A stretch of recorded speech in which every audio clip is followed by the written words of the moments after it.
This video is sponsored by Manscaped.com, the global men's lifestyle brand with the perfect Father's Day gift for all the dads this year. Manscaped, which I'm sure you all have heard of by now, is trusted by over 10 million men worldwide for their top-notch trimmers, hygiene formulations, and premium boxers. This year for Father's Day, let's switch it up a bit, okay? No more Lowe's gift cards. Let's take a look at some of the gifts that Manscaped has to offer, because I think your dad deserves better this year. Perhaps your father may be interested in the Handyman, this compact shaver that offers a smooth finish thanks to its advanced dual blade skin safe technology. In fact, let me get you right real quick, bro.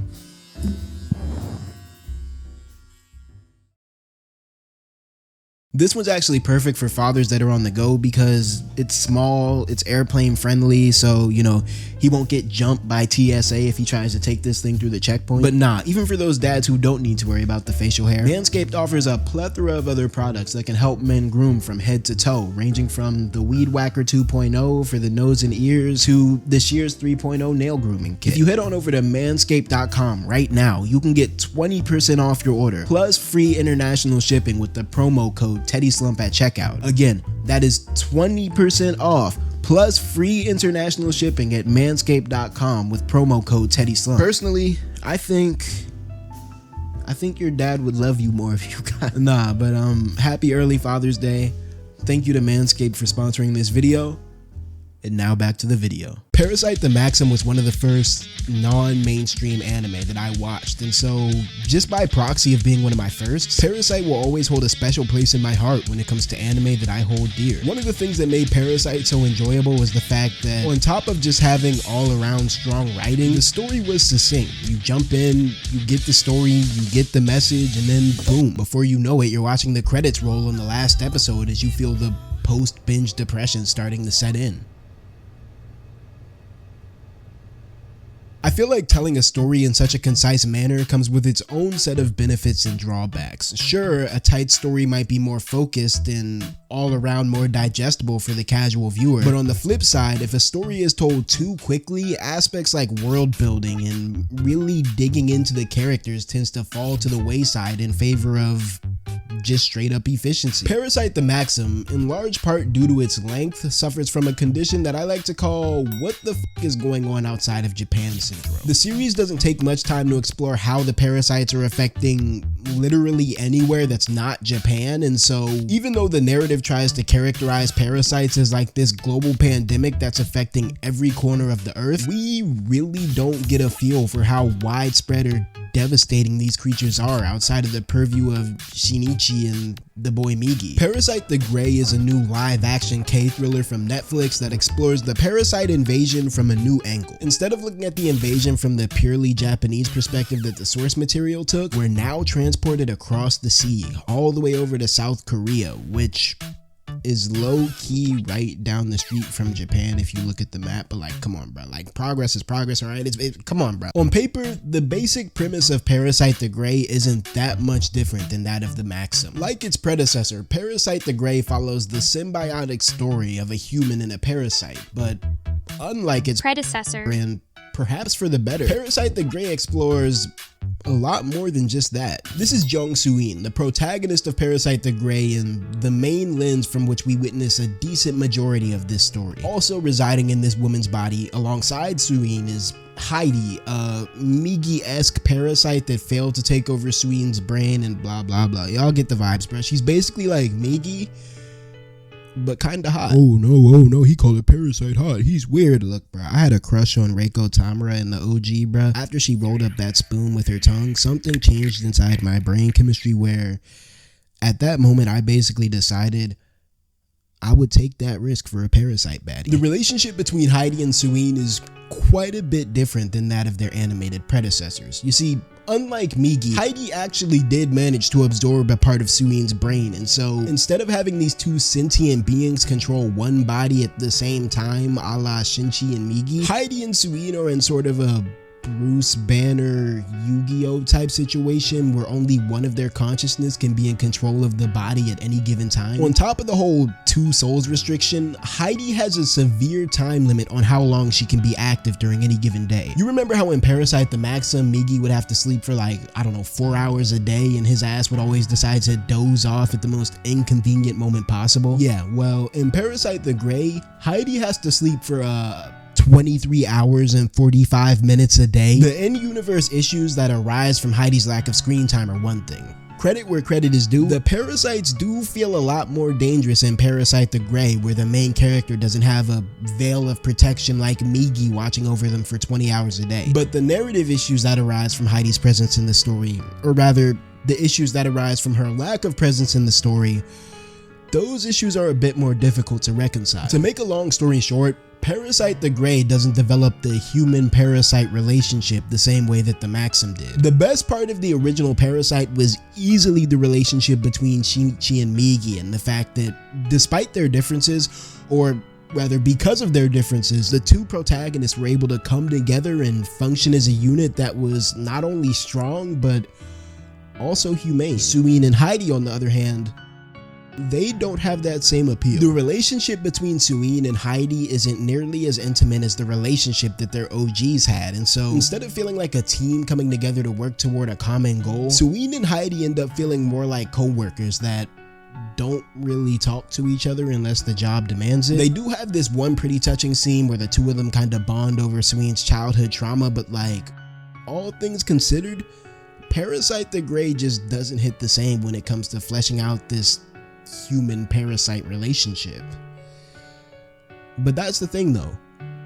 Parasite the Grey isn't trying to flesh out the human-parasite relationship. What Parasite the Grey aims to explore, and I think where the series really shines, is its exploration of just how f***ed up the parasite invasion was for everyday niggas.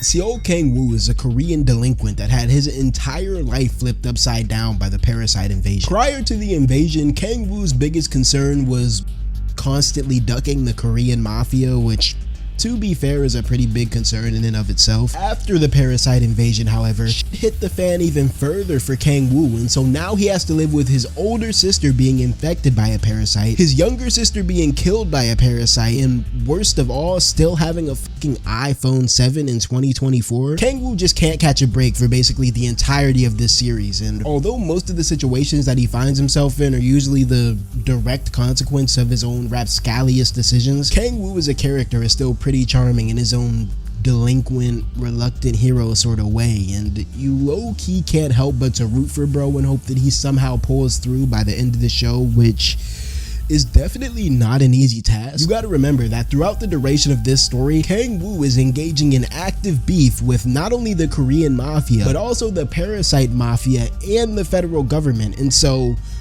again, bro's life is fucking buns. Kang-woo does eventually end up locking in with Suin and by extension Heidi, and to be fair, I will say that having a whole parasite as an ally is kind of a W. Shout out Migi and them, but like, I don't know, bruh. Personally, I would feel some type of way if they gave me a parasite as an ally, but then it turned out to be the one parasite that can only clock in for 15 minutes a day. Like, I don't know, bro. I'm not gonna lie, Heidi. I'm gonna need you to pull your weight a bit more in this here relationship, because I'm bringing a whole 16 fresh gigabytes of iPhone 6 to the table. The least you could do is give me like, I don't know, a cool hour or so worth of protection for the day. I feel like that's a fair trade for what I'm doing. Choi Jun-kyung is another character whose life got absolutely shit on by the parasite invasion, but unlike Suin and Kang-woo, who gained nothing but mental turmoil from their new lives, Jun-kyung at least got served a side of badassery along with her parasite-driven trauma. After watching her husband get parasitized inside of a grocery store, Jun-kyung went on to become the leader of Team Grey, a